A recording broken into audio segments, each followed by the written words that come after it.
So, Chase Elliott locks himself in with the win at Martinsville, but the race itself was not without controversy as we have some possible race manipulation from the Gibbs team and a new pit road rule that apparently nobody knew about.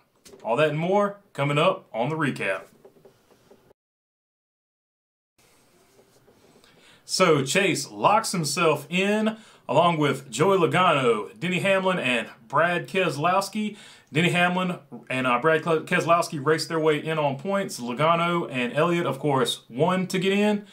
But that was not without controversy, as Denny Hamlin, the last guy in by, I think, 1 point, had a little help from his friends, it appeared like. This could possibly be another race manipulation scandal like we had in 2013 with Michael Waltrip Racing when Martin Truex Jr. was apparently helped by Brian Vickers and Clint Bowyer. Clint Bowyer, of course, wrecked, and Brian Vickers made that unscheduled pit stop for no reason. It was the audio from Vickers' unscheduled pit stop that ended up getting them in trouble.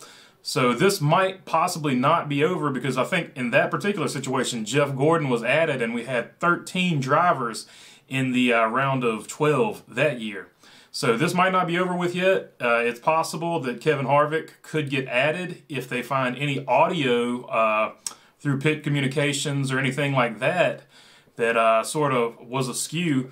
But before we jump into that, let's talk about what happened here that could possibly be race manipulation. So Kevin Harvick, Brad Keselowski, and Denny Hamlin were battling it out for about 2 points worth of, which would be 2 spots worth of positioning at the very end of the race. And Brad Keselowski basically had locked himself in by just getting far enough ahead that nobody could knock him out. And I think Harvick needed to gain 1 spot to make a 3-way tie. But what happened at the end of the race was Denny Hamlin was running poorly and falling back, and he got to his teammate, Eric Jones. I always want to call that guy Brandon Jones. I don't know why. Sorry. Eric Jones gets to his back bumper and clearly has a faster car, but Denny on the radio complains that he doesn't like the way his teammate is racing him. And Eric Jones all of a sudden couldn't pass Denny Hamlin somehow. I don't know if his car slowed down or if he got team orders. Probably got team orders. But then, to make things even more interesting, Cole Custer starts to catch up to both of those guys. And I think with 5 laps to go, he was right there on them. And then Martin Truex, who had to make an unscheduled pit stop, jumps into the fray with fresh tires and was clearly a much faster car. He was a faster car all night. Him and Chase Elliott probably had the 2 cars to beat until he got that loose wheel penalty.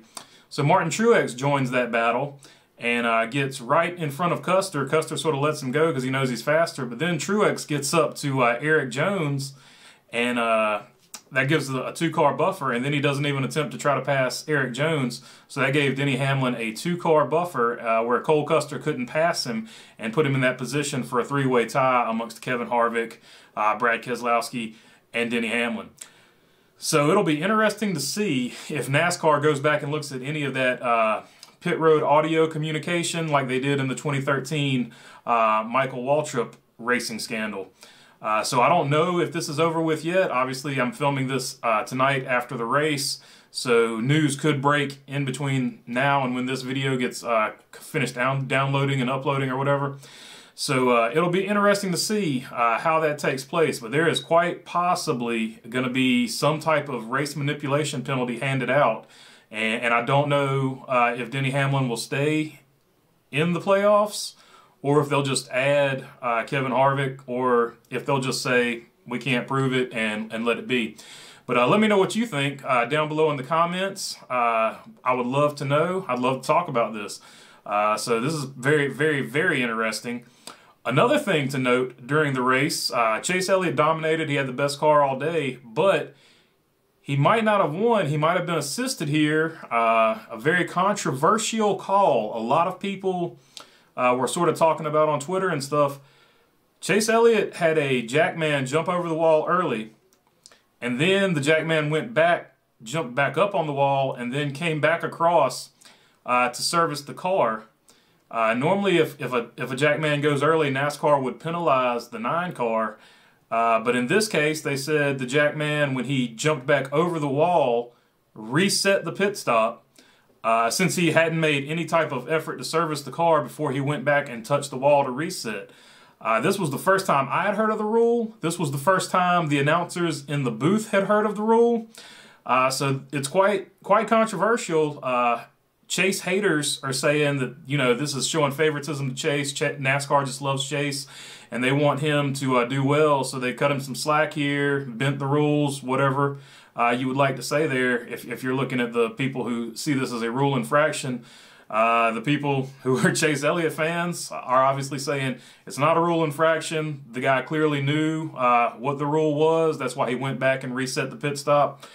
So that was really controversial, and a lot of people are talking about that. I'd also love to hear your opinion on that particular situation as well. But a lot of controversy on this last race before we go to Phoenix to decide a champion. It was a great race. First off, if you didn't see it when NASCAR puts it up on their YouTube channel, I would definitely check it out, because start to finish, it was some of the most aggressive driving I've ever seen. And I'm going to cut a video later to talk about Kevin Harvick not making the playoffs, even though he definitely dominated this season. You know what? Nope, not going to do it. I'm going to talk about it right now. So Kevin Harvick doesn't make the playoffs, and he clearly had the most dominant season. And he even said it in the interview afterwards. He said, "This isn't the way Earnhardt." I'm paraphrasing. "This isn't the way Earnhardt and Jeff Gordon and all them won their championships. This is just a whole different thing." So if it's a double-edged sword here. You don't get this great race with all this intense racing and high drama if this is the old way of doing the point system. So you can look at it like that and say it's a good thing we have the playoffs, but you can also look at it like this and say these playoffs are the worst thing that have ever happened to NASCAR, because NASCAR was built on Dale Earnhardt and Richard Petty and all those guys who accumulated points over a season and were, I'll just say in my opinion, an actual champion, this playoff champion stuff. Some of these guys that have won these titles had no business being called champion. I'll just throw that out there. And this is going to be another season like that. Kevin Harvick clearly was the best driver this season. His team clearly had the best season. Rodney Childers clearly should be crew chief of the year.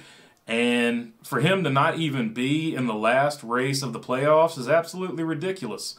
And it's a bad look for NASCAR. I think they're going to catch a lot of flack for it. I was honestly waiting for this. This NASCAR point system is absolutely terrible.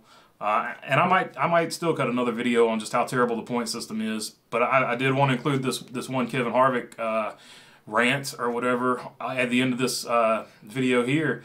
But let me know what you think about Kevin Harvick not making the last race, too. I would love to know about that in the comments, either on Facebook or on this channel, the YouTube channel. So it's just, wow, I can't believe, I think everybody had Kevin Harvick locked in.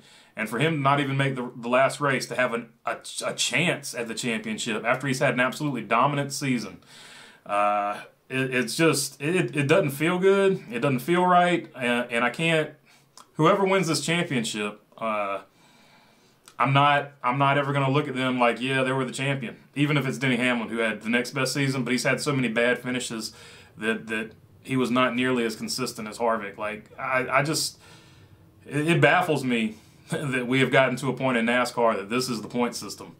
I know they're trying to create excitement, and yes, they did create excitement for that race, but I think overall it's bad for the sport, because it's just not a good look. That's not your champion. Whoever wins the championship this year is not your champion. Okay, that's all I got for this video. Please subscribe.